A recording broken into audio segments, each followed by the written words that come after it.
It's raining today, but it's actually on and off. Let's see if it actually stops during times.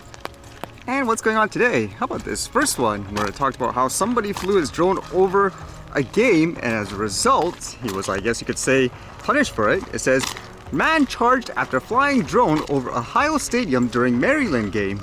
As it says here, a 28-year-old man is charged after allegedly flying a drone over Ohio Stadium during the Ohio State-Maryland football game on Saturday. An arrest warrant was issued for the operator, who is charged with unsafe operation of aircraft, prohibited acts, including panic and disorderly conduct. Wow, it's really serious, getting an arrest warrant and all that. It says, according to Franklin County Municipal Court records, officers were advised of a drone flying over the Ohio Stadium around 12:20 p.m. on October 7th. The drone was violating the temporary flight restriction that was in place by the Federal Aviation Administration around the stadium. And as they indicate, I guess in the US, there's usually a restriction 1 hour before kickoff, as they say, throughout the game, and 1 hour after the game ends. So what was the guy's deal? According to this, it said he just recently bought the drone from Best Buy and wanted to show his co-worker. I don't know if that's a good idea. You fly over a stadium? It makes me wonder if that's actually true, especially here, like it's a live game and all that. And it says apparently he did not have the trust certificate, which is a requirement in the US, and as well as he had no basic aeronautical safety knowledge. It also says here the drone lost control for whatever reason. You would think it was just returned to home. Maybe that's how they caught him. But either way, what would you think for this guy? Do you think he deserved to be punished severely for flying a drone over a live stadium game? And with that thought in terms of drones, how about this one? This one says, meet 3D printed Ghoul Drone used by Russian Special Forces in Ukraine. According to TASS, on October 4, 2023, Russian Special Forces units started to deploy the Ghoul FPV drone in the Luhansk Oblast in eastern Ukraine. This drone offers a flight range of 6 to 12 kilometers and a maximum speed of 180 kilometers an hour. Some components of the UAV, including antennas and body components, are fabricated using 3D printing technology. It is equipped to carry RPG-7 grenades such as PG-7VL, RKG-3M, anti-tank hand grenades, and high-explosive fragmentation charges, which can be produced directly in the combat zone. And as they indicate, this one is designed, I guess you could say, for war purposes and all that. It says, additionally, the development team has introduced an aerial repeater called the Extender, effectively doubling the drone's flight range.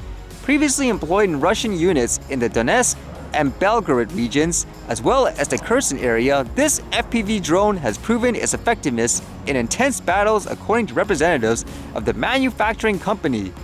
What would all the FPV flyers think? Does this thing sound crazy, for example? And again, lots of war and stuff, people using drones, it just makes you think in terms of what you should fear. Would you fear stuff like this, or again, let's just say a recreational guy or something like that, just flying it and capturing photos and so forth. Lots of tension in the world still, and I actually heard there might be a rally or a protest of sort with that Palestine and Israel conflict, so I thought I'd go by and check it out.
American bombs. We will not forget, we will not forgive, and we will tell you, your time is coming sooner or later. We tell you, we're gonna liberate the world from your evils. Yes, one last word to our so-called, who pretend to be our friends. And they tell you there is two sides to this story. There is two sides to this story. We sick of that. There is only one side of this story. Settler colonialism occupying Palestine. This is the only...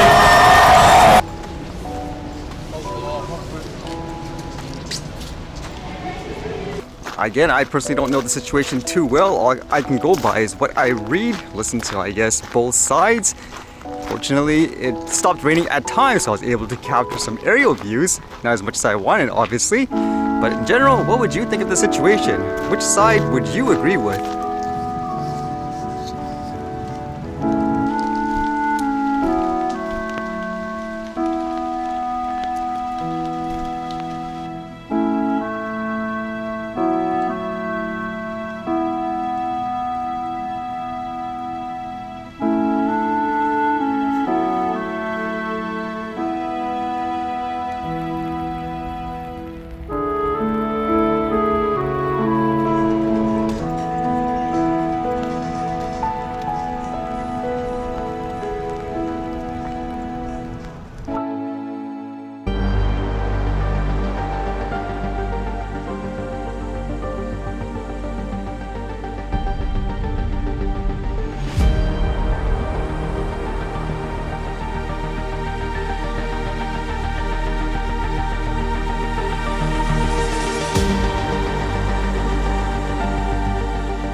Alright, see you guys later.